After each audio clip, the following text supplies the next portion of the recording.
Okay. Hey guys, thanks for joining us again in Floating City Podcast, where I interview people that really inspire me and that is changing the world with their entrepreneurialism and artistic craft. And today I got Jen Aldana. What's up? What's up? Floating City Podcast. Woo woo! For having Like right before we started recording, I'm like really excited about this. I'm interested more in detail in what you're doing, but you're multi-talented, do a bunch of different little things on your own time. And you're, representing Berkeley, you have your clothing brand, and we'll get into all of that, but I'm so pumped to break it all down. Since you're a young entrepreneur, I think it's going to inspire people that's in the younger age group, millennial, even maybe Gen Z people. But yeah, anyways, to start off, our relationship, we started way back in the day. I met you, I think you were 13, 14. yeah. Yeah, in Oh Zoom my Mix. God. Yeah, my God. You were um like scene emo like Yep. back in the day. Yep. And then we we played in a couple of like music projects together, and then we ended up being in a band, and then all People that. don't believe me when I tell them this part of my life. Like now, like I'm like, yeah, I was emo, or like, yeah, I was into this music, or yeah, I was into like in a garage band. Like we were technically in your basement, but people don't believe me. So it feels really good, to talk to an old friend that's like, I was there and I saw it and I lived it with you. Totally. Yeah. And um there's still songs from back then that you wrote that are a bop. I still think about it. I still think about that. I still think about that too. I think about when we played at that, what was it called? It used to be like a storage place, like that empty warehouse that we played at. Like that was so Oh, cool.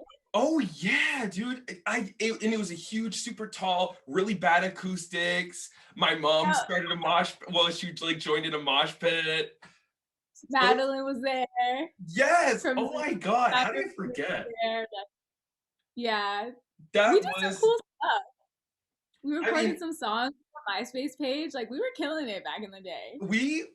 we did. I did. Oh my God, it's so funny. I like almost forgot about those times. Yeah, I mean, it all came from we definitely were building some momentum. Yeah, so that's like kind of like the beginning of how I met Jen, and then we kind of all of us went kind of our own ways. It was me, you, my brother, and then a guitarist, Omar Sosa, and then we all kind of did our own thing. And then now, like, and I've been following your stuff for a while now, just following you on social media, and you were on The Voice a couple of years ago. Well, The Voice, Yeah, Snapchat The Voice.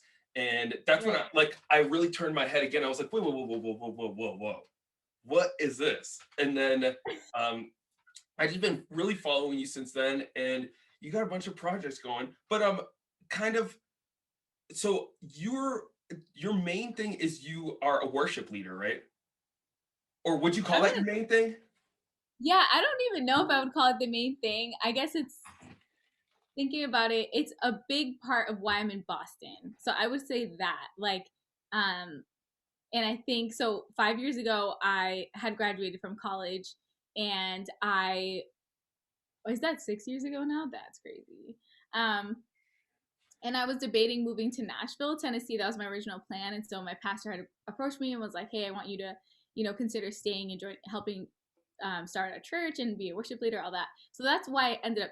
Long story short, that's why I ended up staying in Boston as opposed to moving away and like pursuing being a songwriter or an artist somewhere else. And then everything else that I do kind of came after that.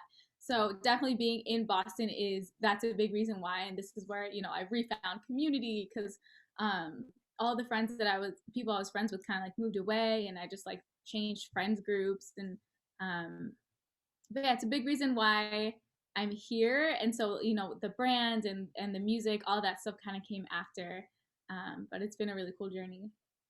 Whoa, yeah, nice. And you've been in this church for how long? It's been 6 years now. Yeah, since we started. We started in the fall of 2015. So in September it'll be 6 years.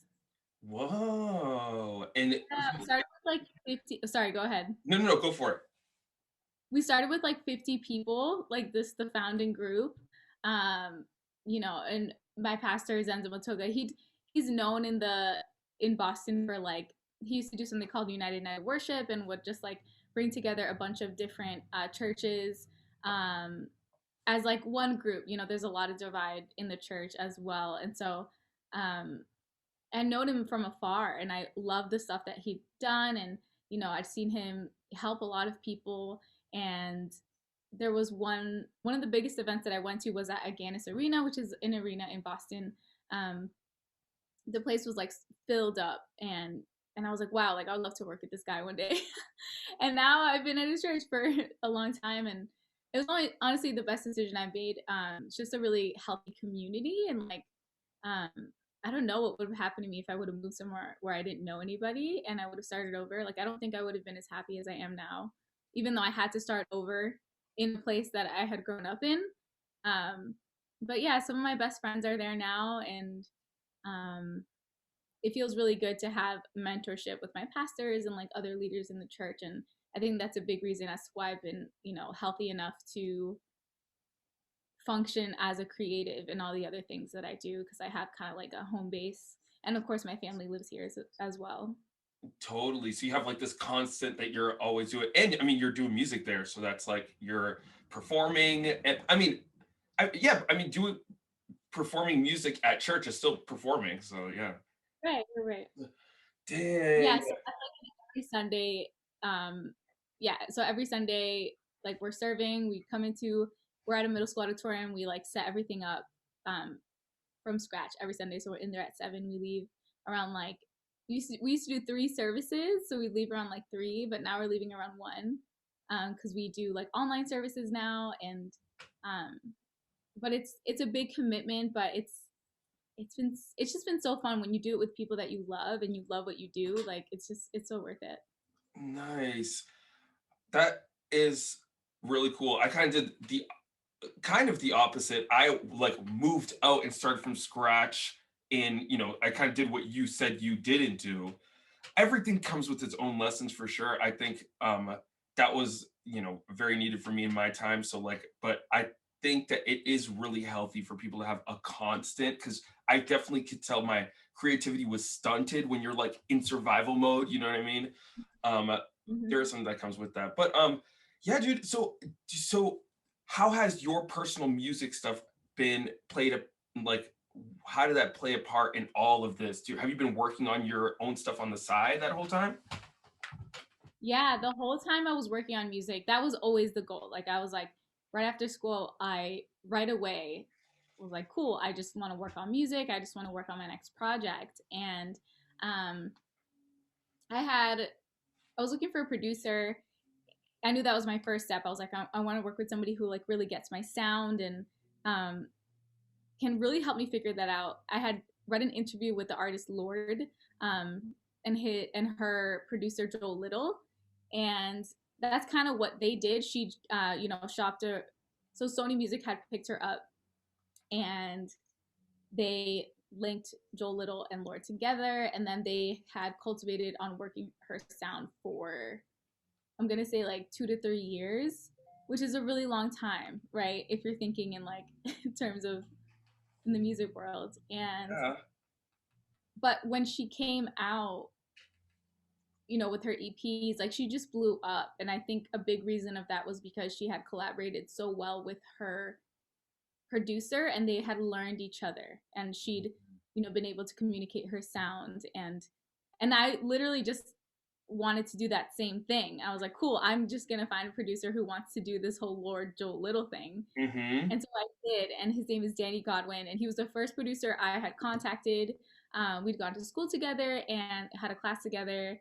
Um, he'd released a project that I loved, and I was like, I want to get in on like his creative mind and just the way that he thinks. And so we'd actually first my like the EP that I released right now is more like worshipful and faith based and all that stuff. And you hear a lot of of influences from my faith.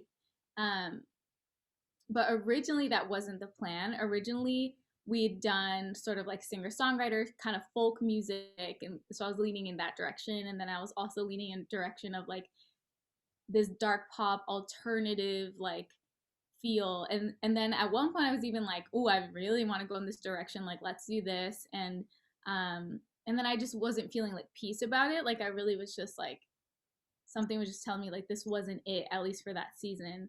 And that's when I felt like, all right, I think it's time for me to actually not just be a worship leader, but actually like write my own original worship songs. And so then that's what we did. And my poor producer, poor Danny, was like, okay, this. I was like, I know what I want to do now. And he was like, all right, but that's what you said last time.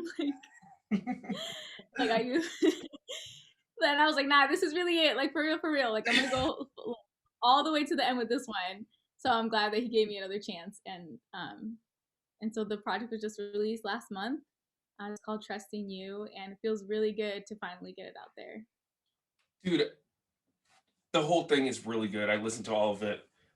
That it was after your live, so I tuned into your live that you were showcasing some of it. So I listened to it then, and I listened to some last night because I was like, okay, I need to get pumped about Jen stuff. And dude, so good. Trusting You is there, and coming from a third party perspective, it is worship-y music, but it can really be in whatever context you want. Even Heaven Rejoices, that sounds like pretty literal. Like it could still be interpreted whatever way you want it to be. At least for me, I really was, it was very universal in that sense.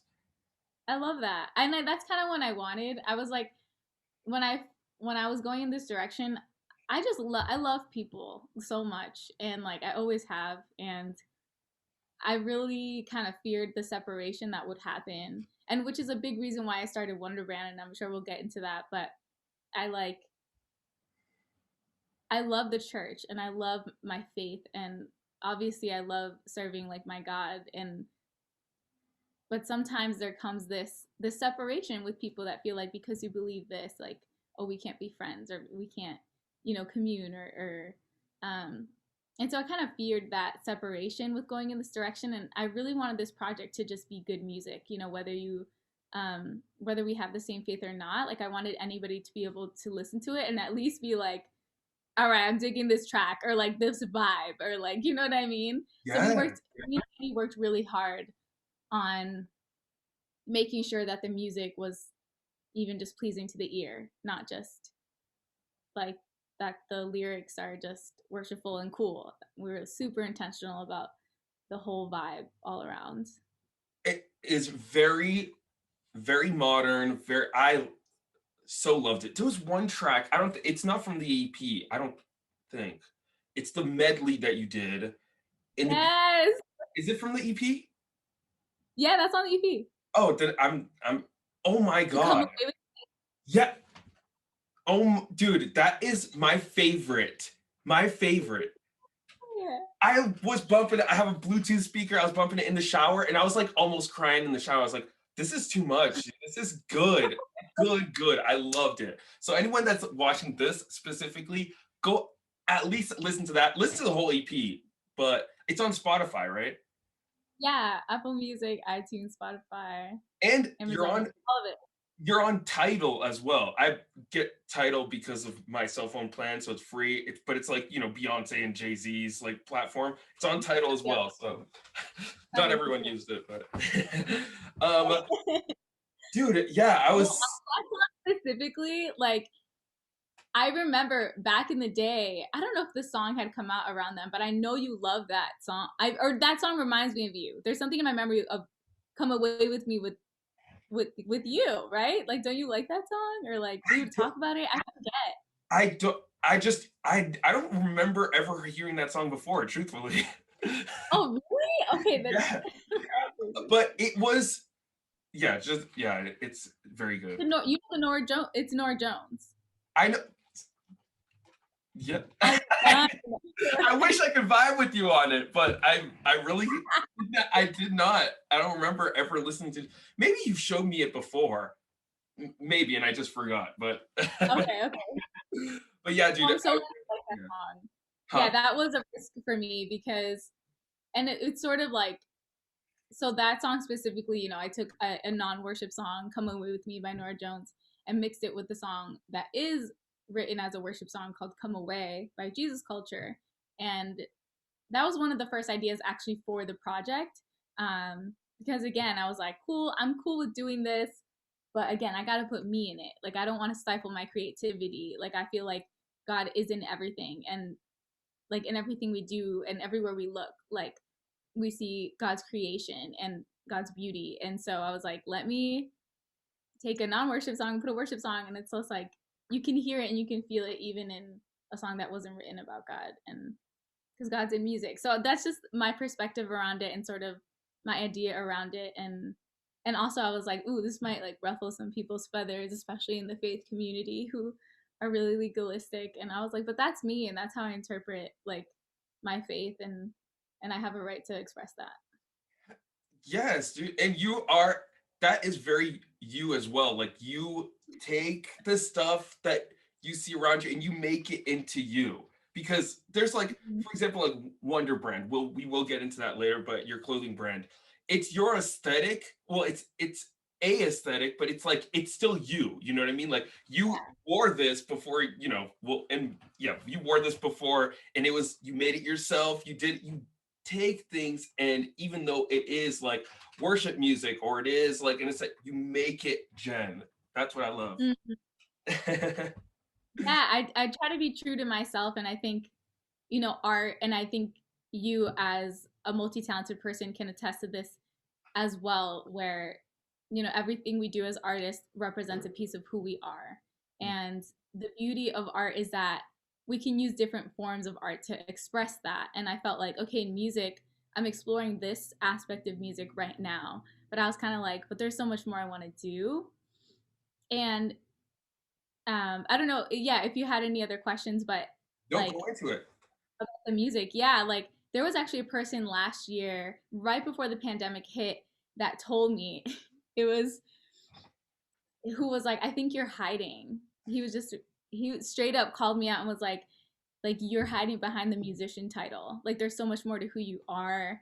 And he was like, I see you doing things in fashion. I see you doing things in this and that. And um, so he's like, you're hiding and like don't put yourself in a box. And honestly, I barely knew this person, and the fact that they were able to recognize that in me was meant a lot. And I was just like, okay, I think there's something there. And so I kind of like sat with that, thought about that, prayed about that. And the pandemic hit. So obviously we had a lot of time, you know, to think about things. So I knew I wanted to, you know, get into fashion. I'd always loved fashion. Um, and it's true, I had just felt like I need to be a musician. Music is what I do. I need to just give my everything to that. But honestly, I was feeling kind of unfulfilled at that point. Um, as a creative. And so, you know, I think meeting with that person was just so timely because they were able to call that out in a time where I really needed to hear it. So I knew I wanted to do fashion. And at first, I thought, you know, maybe I could be like a personal stylist. I love creating outfits for people. And then right around that time, I also was shopping online for like a tie dye tracksuit, like just like a sweatshirt and matching sweatpants that was like tie dye, but everywhere it was sold out. And so that was kind of like frustrating for me, but also inspiring, where I was like, okay, well, I can just make my own. So then I started looking at YouTube videos on how to do like bleach dye and tie dye. And so I started experimenting with that. And then that's where the idea of thrifting and upcycling clothes kind of came, um, where I was kind of feeling a need that also like that I had. I was like, I want this type of clothes, but I can't find it anywhere. So let me just make my own. um, And yeah, and this is one of the first that I had made. Um, yeah, so that I'm wearing right now, it was like a kind of like a tester, and so I just started messing with like with bleach and just seeing how it affected the clothes and watching a lot of YouTube, and that was like the beginning stages of the brand before I had launched, or I was just testing and like trying things out. so what so then with that is where WunderBrand was born. And what is WunderBrand? Just to be very clear to everyone watching. Yeah.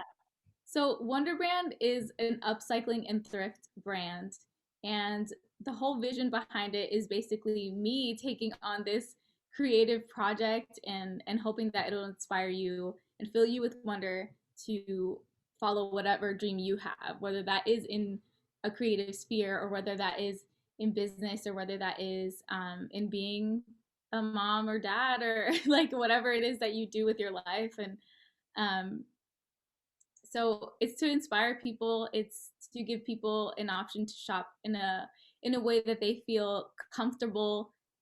It's an environmentally friendly choice. That was also really important to me too. I just really wanted to have a brand that um, didn't have a big like carbon footprint and just something I felt good about, and I knew that other people would feel good about too. And but yeah, it's just that's in its most simplest form. That's basically WunderBrand. Yeah, and this, y'all, is WunderBrand merch. Well, not merch, it's just literally just WunderBrand thing. Yeah, so I bought this on Flannel Friday. What's Yep. your Instagram tag? Well, I'll put all that link in the description box of this YouTube video. Um, but Flannel Friday was where I got this. Dude, super. I mean, I just love the idea because I love the idea of thrifting. And but I'm not really good at picking things out. Like some people, they Mhm. leave. They go. I remember some. We used to go to the fashion district. No, why not? Was it the fashion? The garment district. I was gonna Yeah. say, do you remember going to the garment district? $1 per pound. Yes. Okay. I couldn't. We really went together. Yes, we've been a ton of times, and I remember people would leave, and they're like, "Oh my God, look what I found! Look what I found!" I'm like, I don't even in the places where like they have curated and put these stuff on a shelf. I'm like, I don't know, I can't pick good stuff out. So to have someone literally be like, "Yo, this looks good," and it's very and not androgynous, but it's very unisex. Like all the stuff, like Yeah, yeah. androgynous is the goal. Unisex is the goal. Like that, literally. I'm so glad that people are getting that message without me saying it. Yes, because I saw you wearing this and I was like, dude, I could pull that off easily. And we have totally different body types. So yeah, so I really loved that. That was like one main thing where I was like, okay, I got to get Jen on the podcast because just the idea of what did you call it? Upcycling? Upcycle. Mm-hmm. Upcycling clothes. You have your like curated aesthetic that you find stuff and then upcycle it because like this is high quality stuff, really good. So Yeah, I found really good pieces, and it takes a long time to find them too. Like sometimes I'll go thrifting, and I'll spend hours in a thrift shop, and I'll literally leave with nothing because I'm like, it just wasn't a good day, you yeah. know. Other times I'll go in a thrift shop, and the first 30 minutes I'm leaving with like 10 pieces. Like, Oh, okay. so that's kind of the adventure of it all too. You know, it's and sometimes people will ask me like, "Oh, where do you go?" And I'm like, literally, I could just be driving and then I see a thrift shop and I'll just stop. I literally go everywhere. I've gotten stuff from New York, Connecticut, like just different states I've like traveled to. I've gone just everywhere around Mass, like near me. So nowhere's off limits. Yeah, dude. And you're giving other people major value by with awesome clothes. You're fulfilling like a creative, idea for yourself and then making money, which is not bad at all. Right.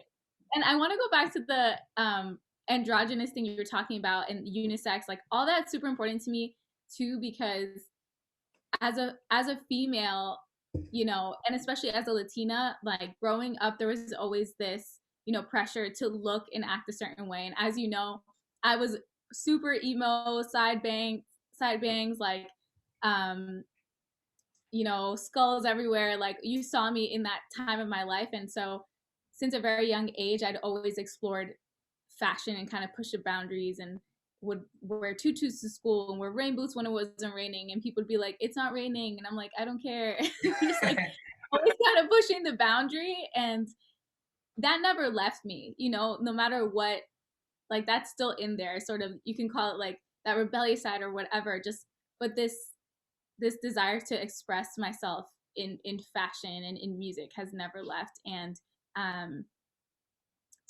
and I've also worn a lot of men's clothes. And so growing up in the home that I did, I'm literally in my mom's house. Like you can kind of get a little vibe of the way that, you know, she dresses, or not dresses, but kind of decorates, and very feminine and all things like that. And but I wasn't that, you know, I didn't want to be those things. And I just wanted to feel comfortable in my own skin, dressing however I wanted to dress. And so that was kind of, you know, that's kind of a big message for me too with the brand, is like you should dress how you feel comfortable expressing yourself. And um, so I'm glad that people are picking up on that message.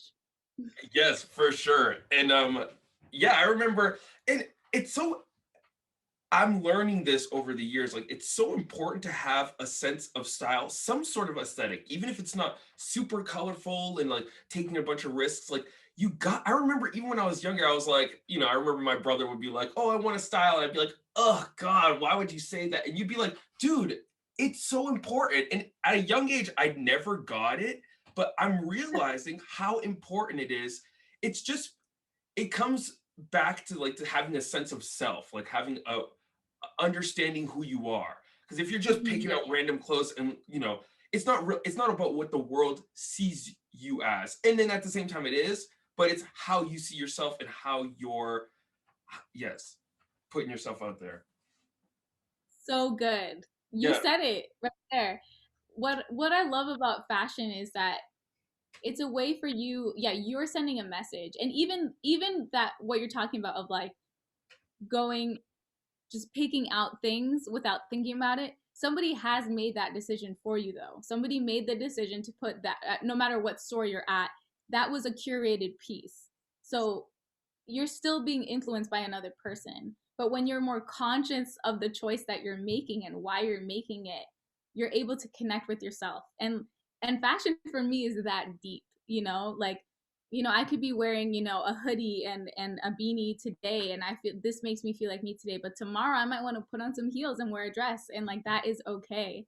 And that may be reflecting how I'm feeling. And um so yeah, that feeling of self-expression. And I have actually gone out with a few people to style them and kind of be that personal stylist for them. And one of my favorite things is, and one of the big reasons why I model things, and I'll be releasing more with WunderBrand, more male models, and we're gonna actually be modeling the same pieces. So you're gonna get that message even more of like, I'm so excited about that, the next drop. And I love when people get have that aha moment of like, I never would have thought I would look good in this, you know, or I only thought it was for one certain body type or one gender or whatever it may be. And but it's one of those things where it's like, again, it's who cares what other people think. It's about how you feel. That message of, it's you expressing yourself, and it's just connecting with yourself in a way that makes you feel special and good. And everyone deserves that feeling, and why not use an outlet like fashion or clothing, you know, to do that. totally. And it's really, it's a practice. Yeah, it's a very important practice in learning about yourself. For me, I'm still trying to understand what my clothing style is, though I really resonate with WunderBrand very much. Cool. Yeah, I love totally. that. I love that. But yeah, Yeah, so I would say you, yeah, sorry, not to judge the way that you dress, but I feel like even in the way that you dress now, like it's saying something. That a necklace, the fact that you chose a flannel with a necklace and a, you know, a navy t-shirt, like it's saying something. And it's speaking, even just if it's just speaking with colors or um yeah, I could get into it, but I'll stop. nice. I actually might. I don't know if you're actually doing personal stylist stuff, but if you are, I would be interested in the future. Hey, yeah, it's something that I'm interested in, and I feel like at the right time I may get more into it. Okay, So okay, thanks. good to know. So what is the future for? Do you have a vision for WunderBrand's future, or is this just like a little project that you just got into, or and you're just seeing how it goes, or? I definitely have a vision for the future. So, and you know, all the way up to like maybe a storefront one day. But short-term goals is like I really want to, I miss meeting people. Like a big reason why I created WunderBrand was to connect with people. And I feel like even the fact that you reached out about this podcast is a win for me, because I'm like, I'm getting to connect with an old friend through this brand. And I'm like, that's a goal met, you know? And it's actually like brought connection for a ton of people that I haven't connected with in a long time, and new people. So that's been super exciting. But I really want to get into like flea markets and into just like vintage. There's a in Boston there's something called SOA, and it's a vintage and thrift market specifically. So getting into spaces like that once it's safe, and as things heat up in Boston, I'm like really excited about that, again, to meet people, like just to make new connections, and just to get to meet more people in Boston because of the circles that I've been in, you know, whether that's been at church and doing stuff like that. it's it's serving what feels like a limited group of people, and I love what I do, but I'm like, man, I didn't grow up in that. Like I didn't really grow up in a church scene, and so I just miss like going to rock shows and just like meeting people in that community, or going to the Gartman district, or just I just miss meeting people from all different places. And so that's a goal, like just to set up anywhere where they'll let me and just meet people, make connections, through the pieces. And that's the biggest one for me. I also, a few other things, like I really want to partner with different organizations, and whether that is percentages of the sales going of proceeds going to different organizations. That's like happening like this month. And also I really want to do a big a launch on, I'm dabbling in learning how to press like vinyl onto shirts myself, because most places I don't think that they take thrifted pieces. So I'm like, let me just do it myself, because I want to be printing on thrifted shirts. So I really want to do a campaign on mental health, and um, like suicide awareness, and things like that. And so that was actually something right before this podcast. I was journaling, and I was like, I kind of saw it, and so I won't give away too much, but that's definitely a short-term goal that I'm really excited about. Nice. And that's amazing. So before we move on from WunderBrand, what should we look forward to in the near future? Like a drop in a week or so? You said, you mentioned affiliated with an organization. Let's hear it. Let's plug. Yeah, so I'm gonna be doing a job this month, maybe even this week. So stay tuned. I tend to be like really sporadic as well. So even with the Flannel Friday, I came up with the idea, I think, days before I actually dropped it. So I just realized I had curated a lot of flannels, and I was like, oh, we're doing this, and I just kind of did it. So I would say follow me on social media, because that's the place where I update things like the most. But yeah, all the things are coming. Nice. Sweet. I'm excited. Um, so yeah, mental health stuff. Even when we were younger, mental health was not a term we used when we were, yeah, even like 12 years ago is when we met.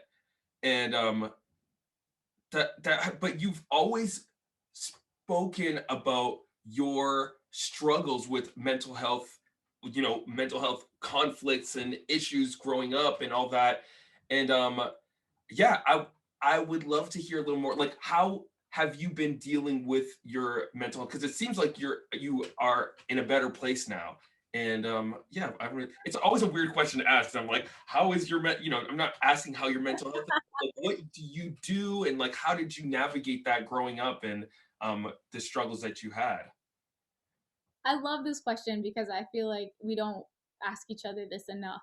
I think this question opens up opportunity for deeper connection, amongst friendships or just people in our community. And I think that's important. So thanks for asking it. You don't have to feel shy about it. Okay, okay, cool. But yeah, I mean, just to give people a scope, I what Alex is talking about when we were younger is, I was emo, but it wasn't just because I thought it was cool to be emo or like the style. It was also because I was very emotionally depressed. And so I just, grew up with a lot of conflict at home, and, had a strained relationship with my parents, and really struggled to sort of, have a sense of home. And that was, I think, a theme that, has always kind of been a struggle for me, even to this day, to be honest. And um, when it comes to things like that are so deep rooted from your childhood, I sometimes think that it's a lifetime of sorting through, and and and that's okay. Where sometimes we have to give ourselves the grace to understand that we may not just get over it in a few years or in an instant. And I'm not saying that to give people like to be upset about it, but it's more so to give people grace. Like, I hope that you can give yourself grace enough to know that it may take you years to get over, or maybe something that you may never get over, but will learn to cope with, in your lifetime. And I feel like the older that I get, I think that's kind of what it is for me, where it's like, okay, you know, this this happened in my family, or my parents said this, my dad said that, my mom said this. And forgiveness is one thing, but then it's also just learning to let go the lies that you believe from those experiences over time. And that may be something that may be forever. I hope not, but that's something I think I've kind of grown into learning, of like, instead of getting mad at myself when those negative thoughts come, I'll just understand, recognize, that negative thought is there again. Let me replace it with like a positive thought, or let me talk to a friend, or let me reach out to my therapist, or let me, pray, or let me put on some inspiring music, or, Mm-hmm. so it gives me better ways to cope rather than to live in this constant frustration. Um, so there's that. Yep. And so that's one way I deal with, mental health issues. But some practical things is, in 2019 was when I got a therapist. I'd had one in college a few years ago, but that was more surrounding, that was short term. And then a big part of it was also like the therapist was giving me help with a relationship and almost like couples counseling, which was really interesting because I'm no longer with that person. But it was good for the time. At that time, it was really good. But in 2019, I was struggling. 2018, 2017, I was struggling with intense anxiety, and also a lot of like physical health issues that I hadn't resolved. And I'd gone to doctors before to get checked up, but they couldn't figure out what was wrong with me, until finally in 2019 I was like, I'm done. I'm gonna knock on every door, go to every doctor I have to, so that they can help me figure out what's wrong. And so thankfully I switched hospitals, switched doctors, and they were super helpful. Ran a bunch of tests, and then also signed me up to get therapy. And I'm so glad. Like, it was the best decision ever. And there was a turning point for me where I had done the voice on Snapchat, and I'd gone through all of that. But during that time I was so stressed out by the whole competition aspect of it that I was like losing hair, and not just like a regular amount, like I like like chunks. And I was like, this is not, yeah, it was really serious. And it was one of those moments where it's like, I'm the only person who can really advocate for myself in this moment. I know what I'm feeling, I know what I'm experiencing. I know that there's probably things from the past that are coming up, and I'm the only person who can really say, this is going to end, or I'm going to work on it. And so that's what I did. And I made a decision in 2019 after the show. I'm not going to put music first. I'm going to put my mental health and my body first. Like, that will always be first. It's not going to be music. It's not going to be ministry. It's not going to be any other creative endeavor. It's going to be my mental health and my body. So even just that simple switch changed everything for me, because once I was able to get healthy and the doctors could tell me, oh, you have this, here's some antibiotics, or I could talk to a therapist. And eventually I ended up going to a nutritionist as well and changed my diet. And I'm sure you would love to talk about that because I know you're so into nutrition. I'm like, we could talk about that. Yeah. Yeah. But once I made those switches, it gave me more way to focus on the creative stuff.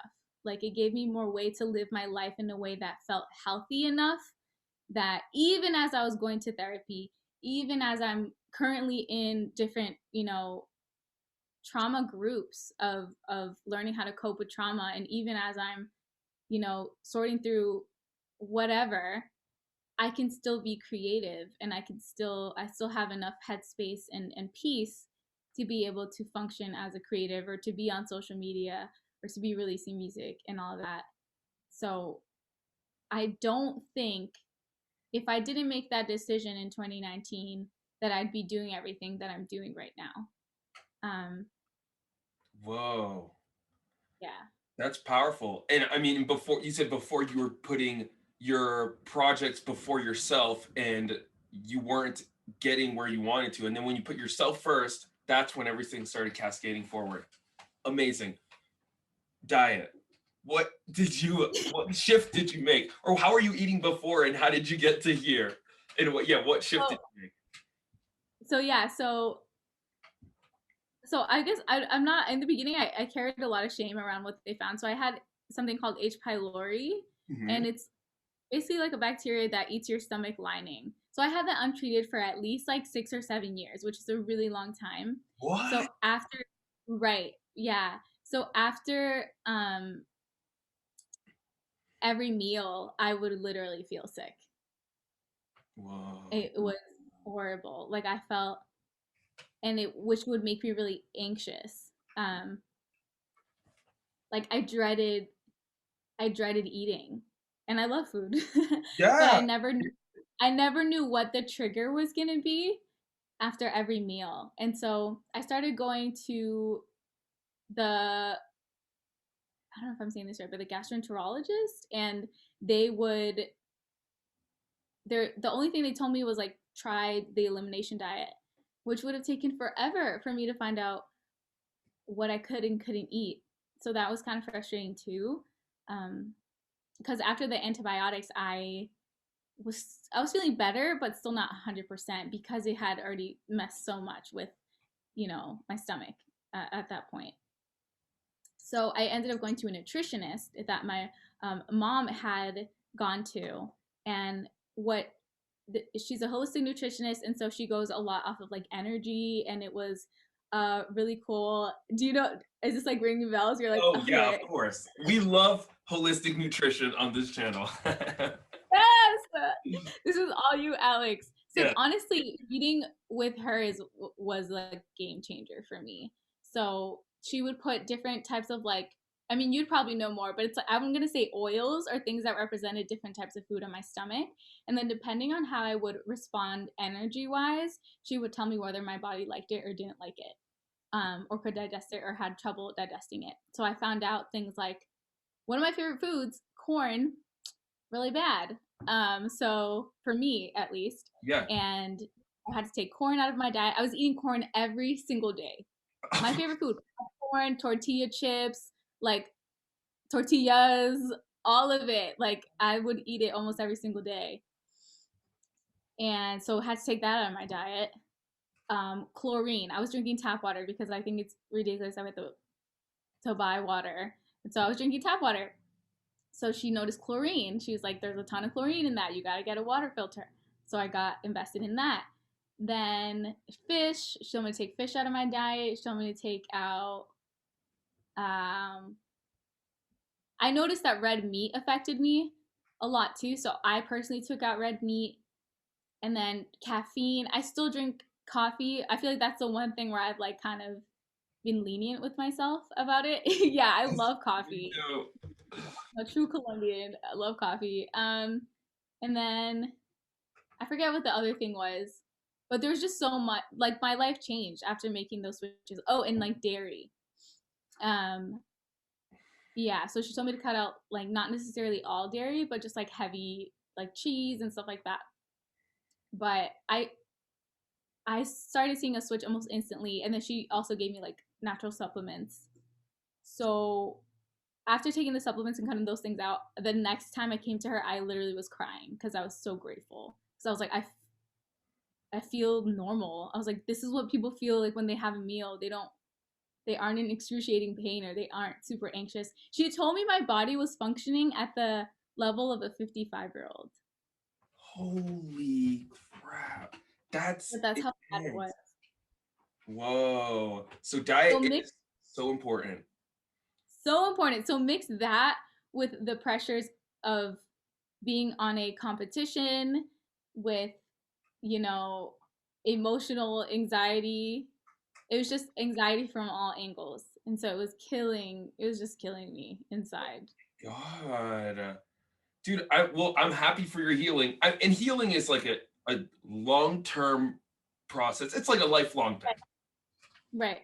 If we're gonna be real. Like you said with the mental health stuff, it's like some stuff you don't like you don't look back and fall in love with this crazy stuff that happened, but it's how you deal with it moving forward. Sometimes like if you take an appendix out or something, you can't regrow an appendix, so you just keep moving forward without it and you just deal with how it is without having one.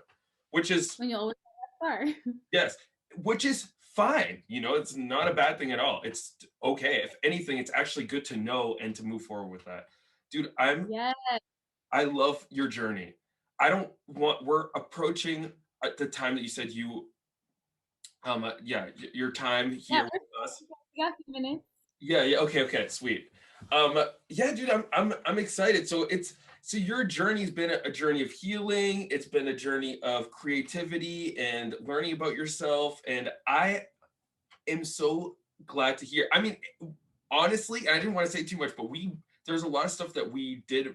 I feel like I've mirrored a lot of your journey during that time. So, same kind of stuff happened with me. I haven't gone to therapy yet, though it's been something that's been on my mind, truthfully. Um, and yeah, I mean, I I think, huh? highly recommend. Nice. Okay. Well, good to know. And it's so important to. I love how you're open about the mental health stuff. I've seen it on your channel and you on your YouTube channel as well. You talk about it because on Instagram specifically, I think it's a lot of your following is it's so easy on Instagram to just make your life seem like it's perfect and Right. and then it would be easy to look at Jen coming out with music and she does this and you could be like, oh my god, she like is a perfect human being. And the fact that you could do that and you could get notoriety for that, you choose to do the complete opposite, which would be like, yo, I struggle with this, I struggle with that, I struggle with that, and we keep making art around with that. So I love that. Yeah, that's so important to me because I think I started catching on to folks kind of talking to me in that way of sort of like, oh, but you're just this, so therefore you can. And I'm like, that's a lie. Like, I, even in the midst of me figuring out what was wrong with me, I wasn't as vocal about it because, like, like with my health issues, because I was just figuring it out and I was freaked out. But, and also even on being on The Voice on Snapchat, like, and working with The Voice, like, that was all really cool and great, but I was under a lot of stress. And, those are the things that I wish that more artists and people would talk about, and especially growing up like in our generation, like art we didn't have social media and Instagram came a thing in like 2011. I was already in college, you know what I mean? Like Twitter had come out a few years before that, YouTube had been only a couple years before that. So when we growing up for us, like we all we saw is what the media would show us, was what Mhm. TV and magazines and would show us, and other than that we had no idea what these artists were going through. So for me, I wish, and especially being a member of like the faith community and stuff, like it's super important for me to just be open. And I never want to give people the idea that you have to, because I've dealt with a lot of trauma and I've dealt with a lot of issues, health, physical, emotional, relational. And I never want people to think that those things can keep them from their goal. But I also don't want people to think that you can neglect those things, those issues in your life, and make it really far on the opposite end of like your career and your art or whatever. It's really is like we were talking about from the beginning, it's a balance. And it's gonna look different for every person. It's Mm-hmm. not gonna look, I just hope the more that I share, I just hope that people can take the lessons that I'm learning and apply it to themselves in a way that makes sense for them. Mm-hmm. And even just today, I was journaling, and I can't wait for the day I get to share like my full story, from all specifics. And I'm more at a place now that I've, had therapy. I have a really an incredible mentor that's actively in my life. We talk every week. I talked to her today. You know, having those people supporting me makes me feel less scared to open up about the hardest things that I've gone through in life. And so just today I'm getting excited about, I'm sort of telling myself to, I'm going to share my full story one day. Like, people are going to hear it, and it's going to impact people, and it's going to change people's lives. Not to bring myself glory or anything like that, but because I just want my life to be, one, a reflection of God's love, but also an example of people who've gone through really difficult things, of what your life can be, when you say yes to yourself and to loving yourself and to like going to those deep places, because it's not easy, but it's worth it. And last thing I'll say about that is, I think a lot of creatives are so creative. Like, the creative mind is so beautiful, but sometimes it can get so easily flustered with creative thoughts, and then, trauma that hasn't been dealt with, that it kind of just all kind of jumbles in our mind, and then to the point where you feel like you can't function at all. And I'm like, what would happen if we just took care of our creative selves? We took care of our hearts and our minds and our bodies, and without striving for perfection, would be able to, one step at a time, move forward in a way where we could do both at the same time. Be creative, release things, take care of ourselves. I feel like that's how it should be, but I think a lot of people just aren't aware that that's even possible. Love it. So are you like oh, I won't ask, but I was gonna say, is this like a book, or are you talking about video, or? Yes, yes, like I really have a desire to write a book. Like, that's a big thing for me. And I think this is the first time I'm publicly saying it. So you heard it here first. Woo! Lonely City podcast. But yeah, that's definitely a desire of mine, to, yeah. Ooh, yes. Love it. Dude, I am so in love with your journey. I'm in love with everything that you're doing, and I'm so excited that you agreed to do that. Well, agreed to do it. Well, I said it before we started talking. I was like kind of nervous that you'd be like, "Oh, sorry, I can't," or whatever. I don't know why. I mean, I don't know why, but I was just like, maybe Jen's a little too big for the podcast. But but yes, I'm so excited that yeah, your journey, and can't wait to see how you start evolving moving forward. We'll definitely chill when we go back to Boston. When I go back to Boston, Yeah, for whenever sure. this whole thing blows over. But yeah, dude, I'm excited. I'm gonna leave all of Jen's stuff down below.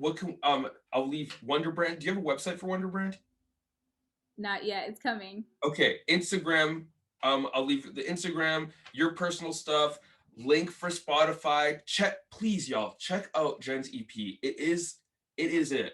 It is like she's been working on. We didn't talk about it too much, but you studied in Berklee College of Music for a while, so she's very educated. Very, she's the EP super well produced. It's She's refined her craft very well over the years. So please check it out. It is an experience and a half.